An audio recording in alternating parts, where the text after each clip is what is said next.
Greetings! After talking about Portuguese, Spanish, and Dutch efforts, it's time to take a look at their French rivals who tried to catch up and establish their own trade routes along with early colonies.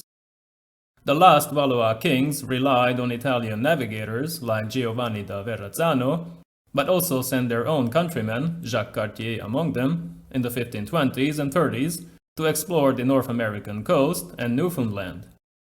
They also targeted Brazil and Florida, but a lack of interest by the crown and Spanish and Portuguese resistance doomed these efforts.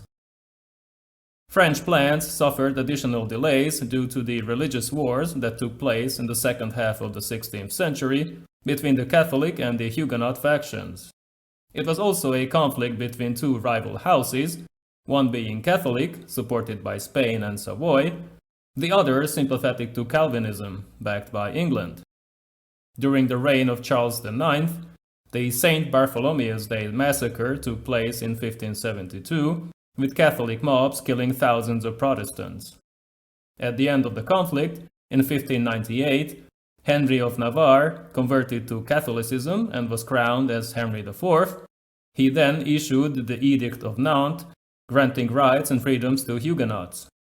The first Bourbon king thus restored stability and a strong centralized government, but Catholic hostility remained. Henry IV encouraged trade with distant lands. In 1600, a company was established, 2 ships were sent around the Cape of Good Hope, but one was lost, the other was captured by the Dutch. One member, François Pirard de Laval, managed to return to France years later.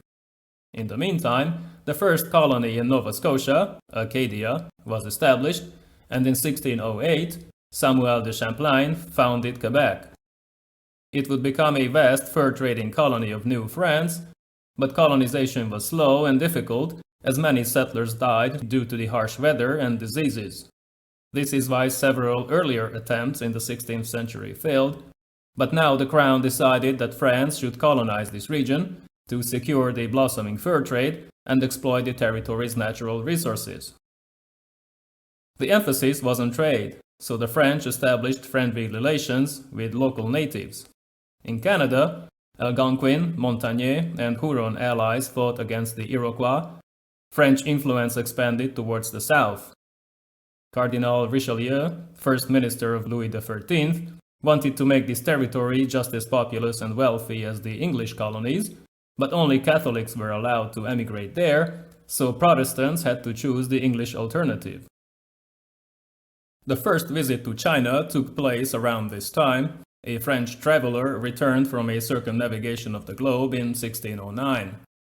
To follow the Dutch and English examples, the new Dieppe Company was created, but the first ships were sent to Asia only in 1616. Trading posts were established in Senegal and in French Guiana in the 1620s. This was followed by the first permanent settlement in the Caribbean region on the island of Martinique, where sugarcane production commenced. Richelieu's successor, Cardinal Mazarin, did not provide continued support, so expansion was delayed. A few more islands were added in the region in the 30s and 40s, Guadeloupe and St. Lucia among them, while Tortuga became an important center for English and French pirates, who were kicked out by Spain several times, but always returned shortly after. In New France, after repeated Iroquois attacks, which the small settlements of Montreal and Quebec barely stopped, English raids began. Quebec was captured, hostilities continued, so more trading outposts and forts were established to secure the area, but the population remained very low. It only reached 700 in 1650. In the following decade, Louis XIV decided to provide more incentives and encourage emigration, and also sent Jean Talon as New France's first intendant.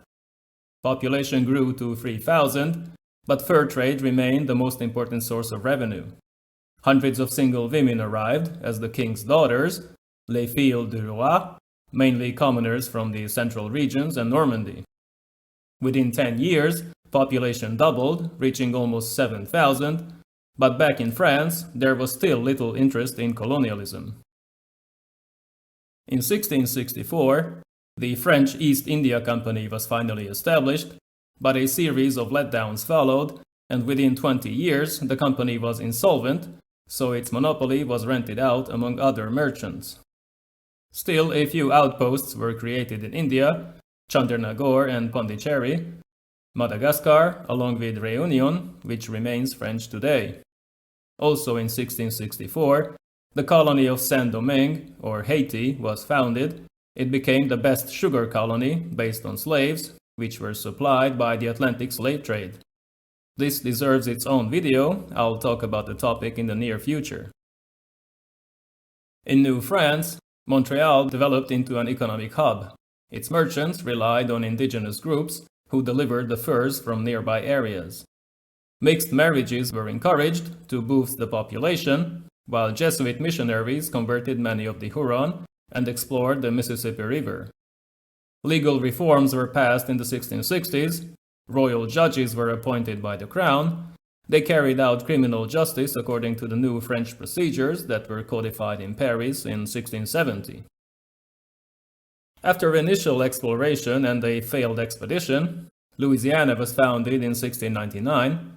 It was then connected to Canada through the Great Lakes by the extensive trading network and a chain of forts. Biloxi and Mobile were founded around this time.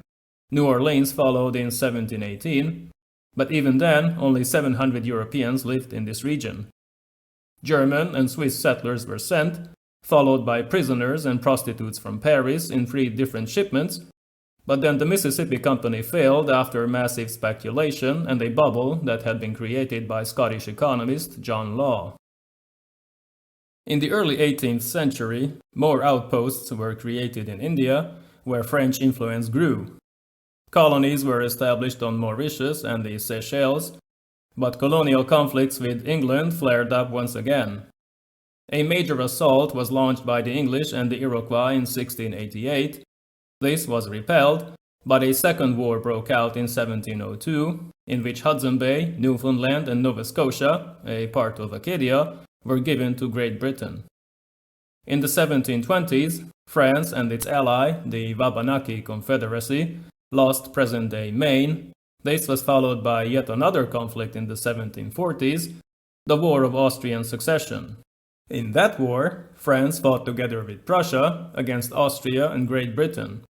After initial French victories in India, the original status quo was restored. Madras was returned to the British, while Louisbourg in New France was regained.